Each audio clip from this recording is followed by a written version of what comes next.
Quand je veux commencer à parler à quelqu'un, comment est-ce que je m'y prends? Ce serait très intéressant de s'observer soi-même. Dans la situation qui va venir, vous allez voir une épouse qui rentre toute agitée à la maison et qui veut parler à son mari qui lit le journal. Il y a plusieurs clés pour avoir une bonne communication. Je vais vous en donner 4. La première, c'est de voir si votre interlocuteur est disponible, s'il est prêt à vous recevoir. L'attitude physique est ce qu'il y a de plus important quand on veut entrer en communication.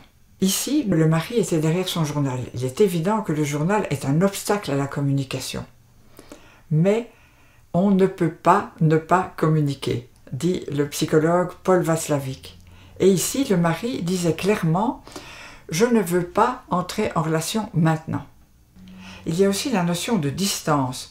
Si vous vous mettez à un bout de la pièce et que vous appelez quelqu'un à qui vous voulez confier un secret, eh bien si la personne reste là tout au bout de la pièce, vous n'aurez pas envie de lui dire ce que vous avez sur le cœur.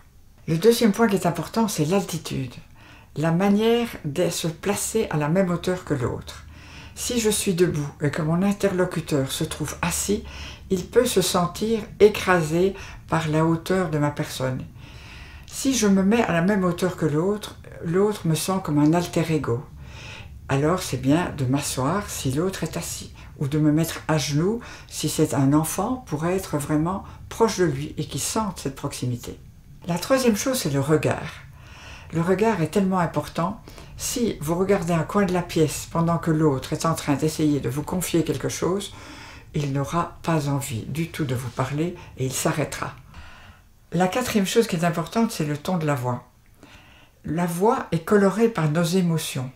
Donc, elle reflète toutes nos émotions et, si possible, il faut les maîtriser. Et la colère ne sera pas ressentie par l'autre comme une agressivité. Pour rejoindre le proverbe, le ton fait la chanson. Jacques! Oui? Je viens d'être assaillie en sortant de la voiture par 3 personnes du quartier qui m'annoncent qu'on va avoir une antenne pour le GSM. C'est un quartier de villa, il n'y a pas d'endroit, il n'y a pas de terrain vague, il n'y a rien. Je suis d'accord, c'est pas beau. Oh, tu pourrais quand même faire un sondage et demander notre avis. On peut se demander comment Jésus communiquait quand il rencontrait des gens. Évidemment, nous n'en avons pas de photos de ce qui se passait à cette époque. Mais dans l'Évangile, nous avons certaines scènes qui sont très éclairantes. Rappelez-vous la scène où Jésus rencontre le jeune homme riche. On dit « Jésus le regarda et l'aima ». Jésus avait donc un regard tout à fait spécial sur les gens et probablement que c'est ce regard qui a touché aussi la Samaritaine. Jésus va vers les gens, par exemple à la piscine de Siloé où il y avait tellement de monde, mais où il avait remarqué un paralytique qui n'avait personne pour l'aider, Jésus va vers lui. Ensuite, Jésus, lorsque quelqu'un vient vers lui pour lui demander, il pose toujours une question, il l'interroge pour vraiment bien comprendre l'autre.